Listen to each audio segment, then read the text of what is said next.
G'day! How are you doing, Internet? It is your favorite fantasy author from Canada, Brad C. Baker, coming at you live from my home in Kingston.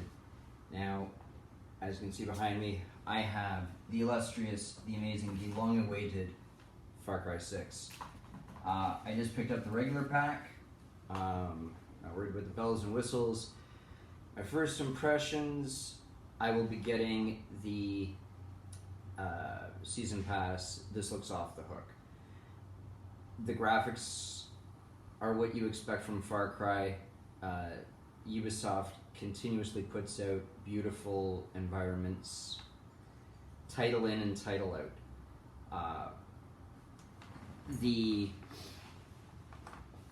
You can see the day-night cycle doing its thing, and combat is intuitive. If you've played any of the Far Cry elements before, it will be a very easy to grab game. The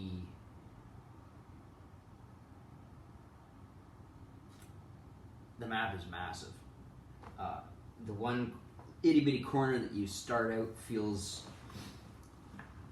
good size, and then you pan out and see just how far you're crossing and what you're dealing with, and you realize just how small a section of the map you're exploring. Excuse me. The archipelago is cool. The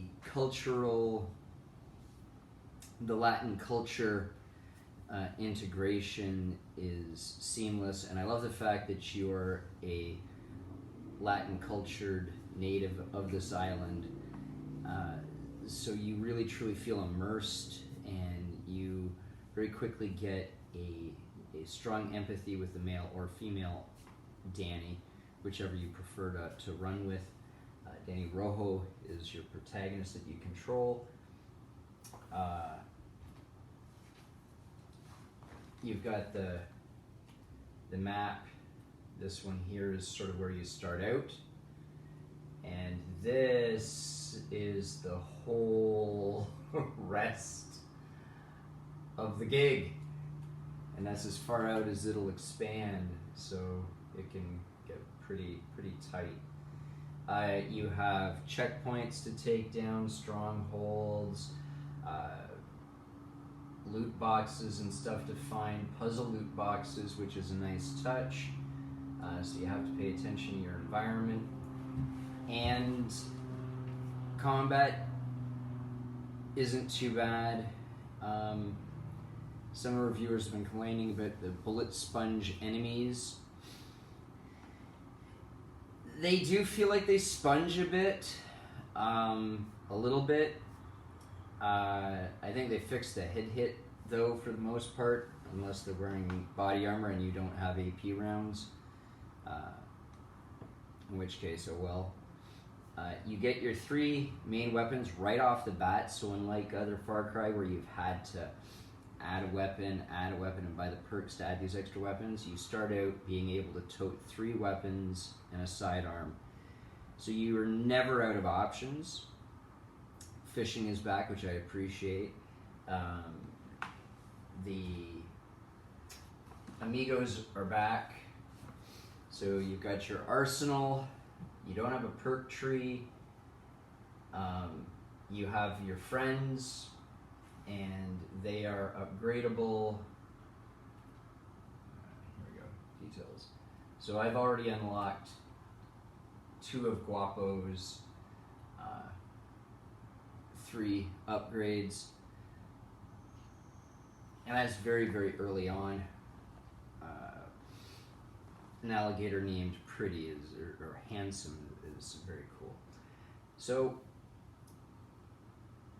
and like in Far Cry 4, there is a secret super fast ending.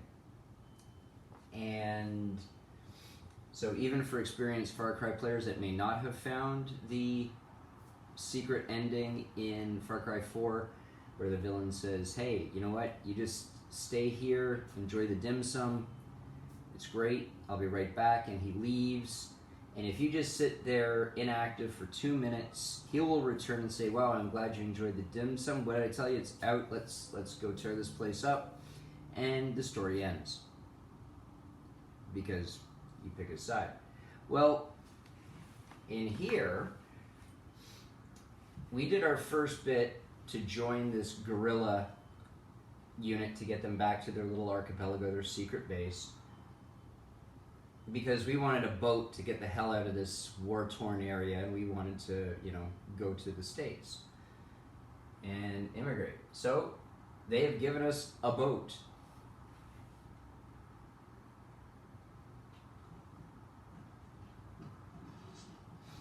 So now keep in mind, 99% of that map is not even looked at. So we're going to just take a little cruise.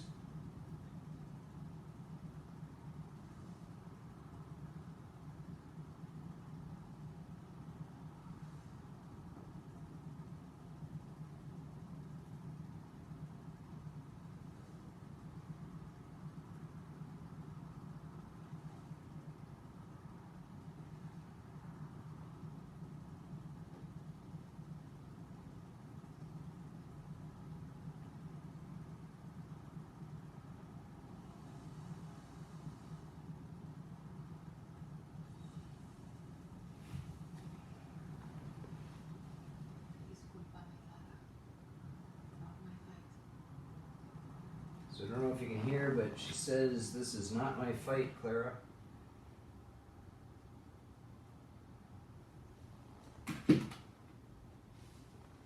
Three months later.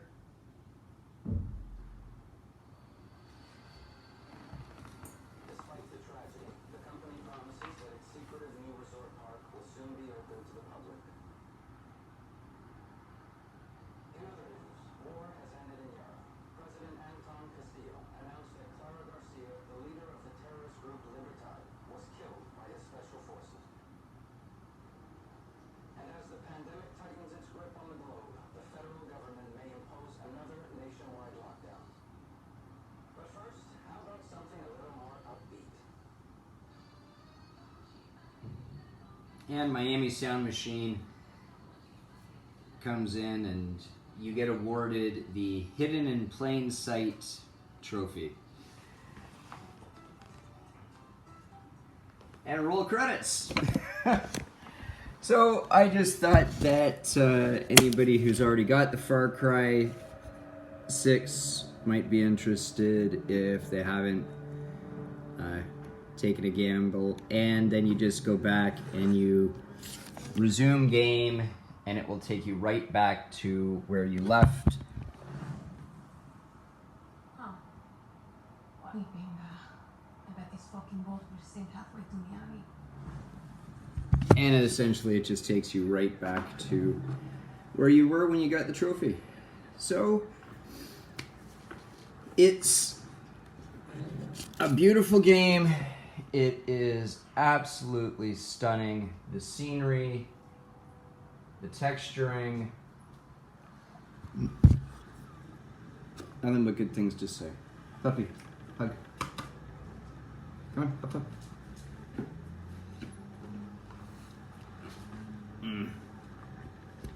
Okay, down.